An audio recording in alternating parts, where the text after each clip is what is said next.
rumo ao Tribunal Superior Eleitoral, TSE, ele retomou ontem o julgamento do ex-presidente Bolsonaro.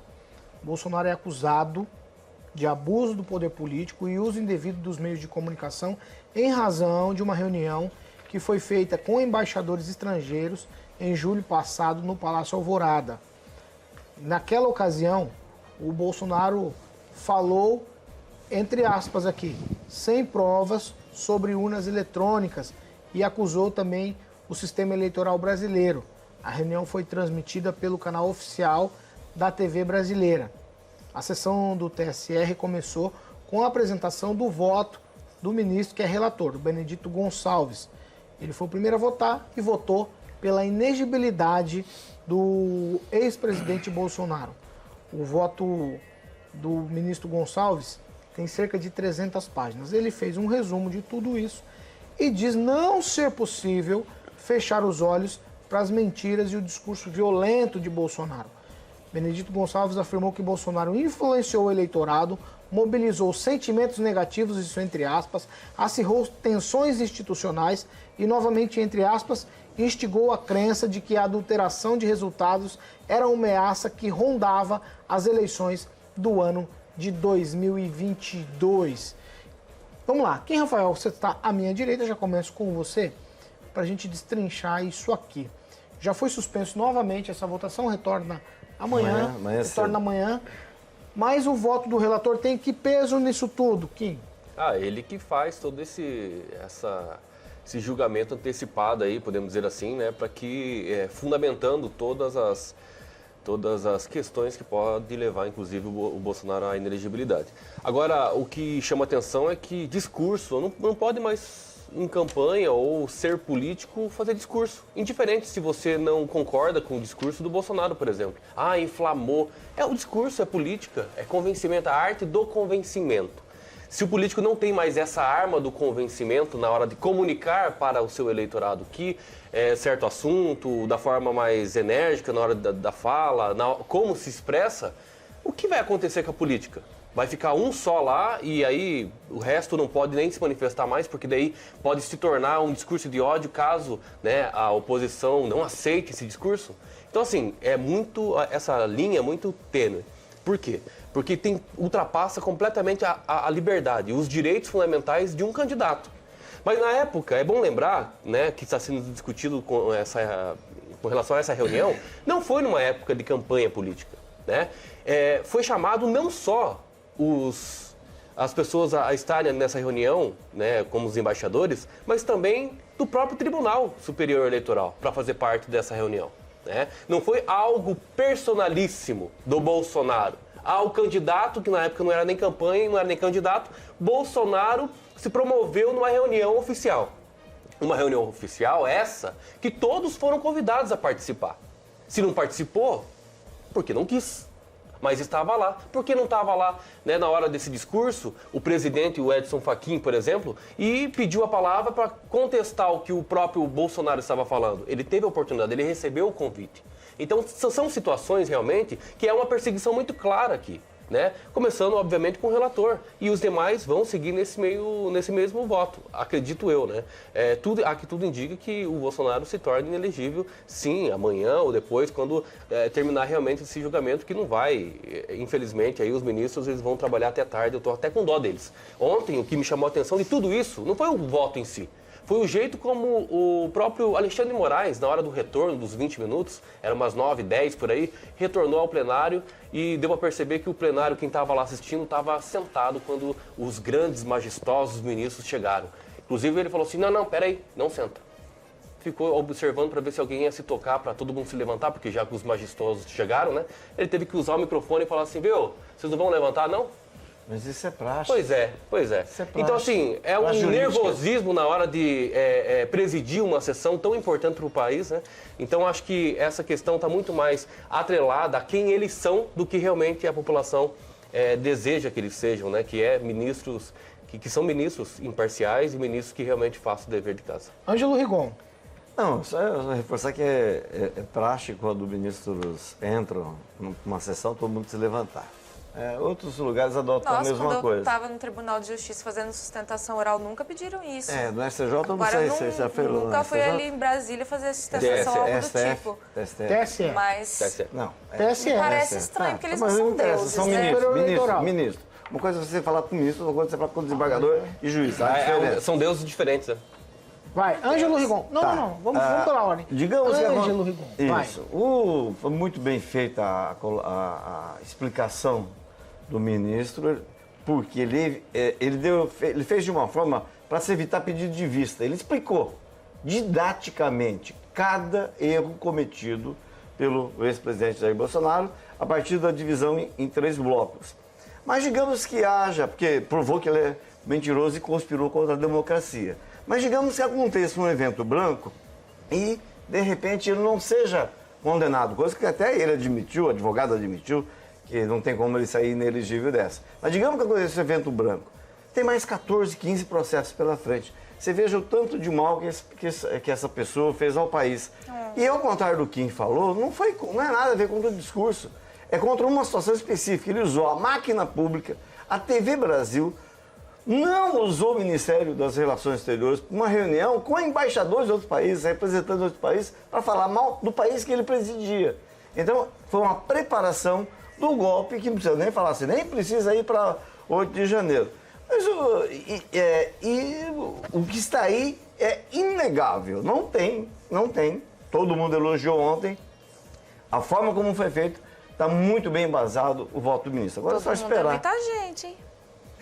Vamos fazer o seguinte. Não, todo mundo menos a Pamela Kim. Menos a Pamela Kim. Menos a Pamela Kim. Vamos fazer o seguinte. Aham. Vamos fazer o seguinte. Como prometido, agora é a vez de Pamela Bussolini falar do primeiro voto, no caso aqui, Pamela, o voto do ministro Benedito Gonçalves. O relatório dele com 300 páginas, ele fez esse resumo, como o Ângelo falou, teve essas situações lá de levanta e abaixa, né? Pensando no que... Quem é cada um dentro dessa esfera de poder e povo no país? Vai, Pamela. Então, né, Paulo, aqui Brasil é fogo, é muito cacique para pouco índio, né? Mas, enfim, sobre o voto do Benedito, é o seguinte, ele pode encher 300 páginas de linguiça, né? Como a gente fala no português bem claro. Mas não existe na legislação brasileira nenhuma lei que proíba qualquer pessoa de questionar ou duvidar da segurança das urnas eletrônicas. Não existe esse dispositivo. Então, nesse voto dele, o que a gente precisa se atentar não é o que ele gosta, que o Bolsonaro falou, o que ele não gosta, o que ele ficou chateadinho, o que ele não achou de bom tom.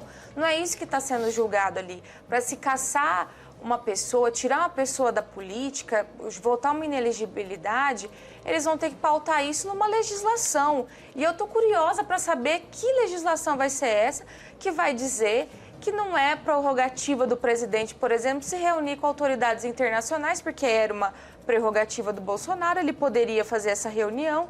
O fato de usar a TV Brasil, eu acho que deu publicidade àquela reunião, afinal de contas, o cidadão brasileiro tem todo o direito de acompanhar o que ele acha que deve.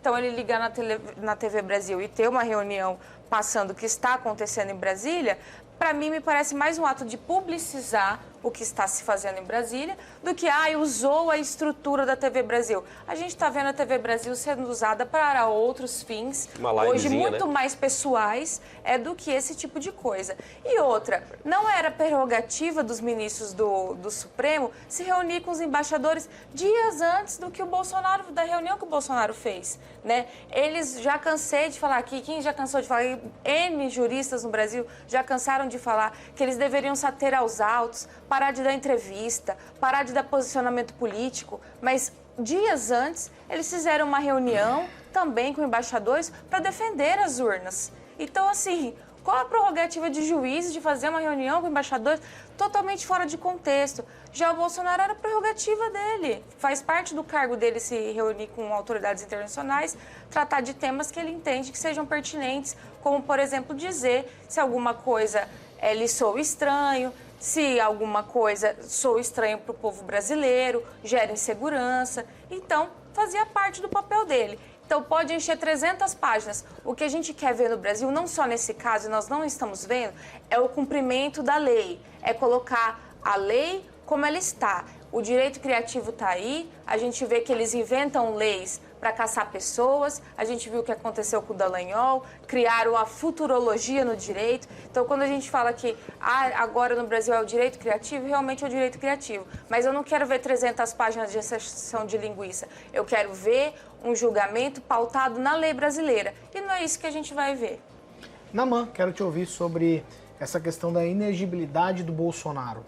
A história recente da política brasileira revela que, na verdade, a gente não tem, as leis não são respeitadas, nem pelos presidentes anteriores que a gente teve, inclusive o Bolsonaro, e nem pelo atual, a gente vai perceber isso mais na frente, de tal forma que os tribunais brasileiros, especialmente o Supremo Tribunal de Justiça ou o Eleitoral, eles se tornaram politizados. A minha questão é olhar o futuro.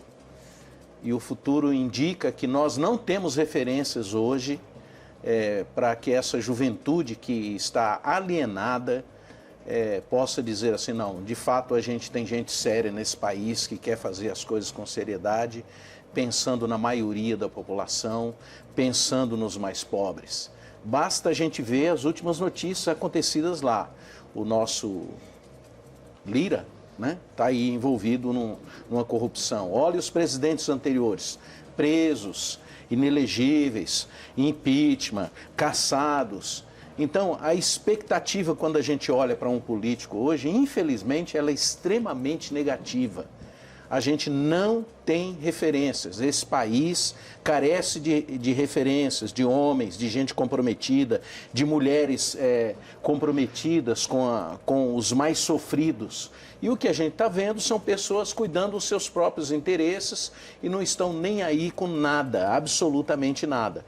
O nosso país, pela própria estrutura que ele tem do ponto de vista econômico, do empresariado, das pessoas que trabalham, das pessoas mais pobres, que são pessoas dignas, ele sobrevive por causa disso. Porque se dependesse desse tipo de proposta que a gente tem visto nos últimos 20 anos, nós estaríamos todos mortos, né? Porque é um absurdo esse tipo de atitude que a gente tem tido. Essa juventude que está aí está alienada e em algum momento isso vai virar uma revolução e vai ser o caos. Um demônio. Né? Porque não há condição de se conduzir uma nação da forma como nós temos sido conduzidos nos últimos anos. Tweet? Alguém? Não. Tweet? Não, eu tenho. A gente comentou aqui no programa sobre a invasão, né, que estão fazendo nos bancos, tirando dinheiro de prefeituras, de hospitais samaritanos, inclusive. Então, os hackers conseguem tirar dinheiro de bancos, hackers conseguem invadir Android, iOS, e ninguém pode dizer que as urnas eletrônicas brasileiras precisam ter mais camadas de segurança. Né? Dos 20 e poucos países que utilizam urna eletrônica, só Brasil, Butão e Bangladesh que mantém a urna engessada do jeito que está, só com aquele sistema que ela tem. Então vamos evoluir. Qual que é a dificuldade em melhorar essa segurança que as urnas oferecem? Se a gente não puder questionar isso no Brasil, o que a gente vai poder questionar? Isso aqui é democracia? A gente tem liberdade no Brasil? É isso que a gente vai ver nesse julgamento aqui do TSE. Eu faço minhas palavras um leitor, de um ouvinte. Quem criou a justiça criativa foi o Moro e o Deltan Dallagnol, para tirar o Lula da eleição passada. Para ele, Moro, ser ministro do Bolsonaro. Era Moro que trabalhava com evidência. Só para deixar. Não, o que tem que ser pautado nessa pauta aqui é definitivamente que foi uma reunião oficial. Todos foram chamados, as autoridades. O Itamaraty que cuida das relações exteriores não foi chamado.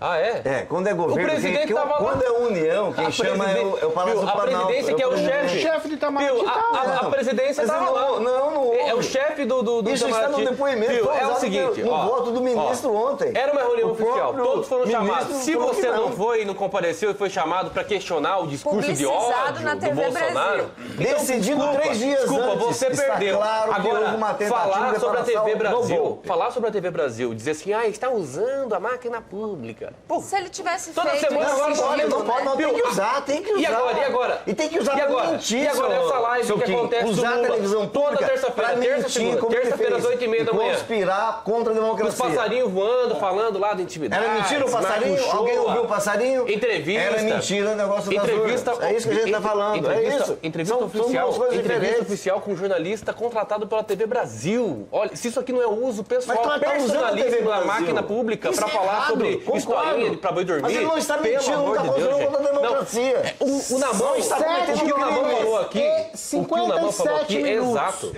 7h57.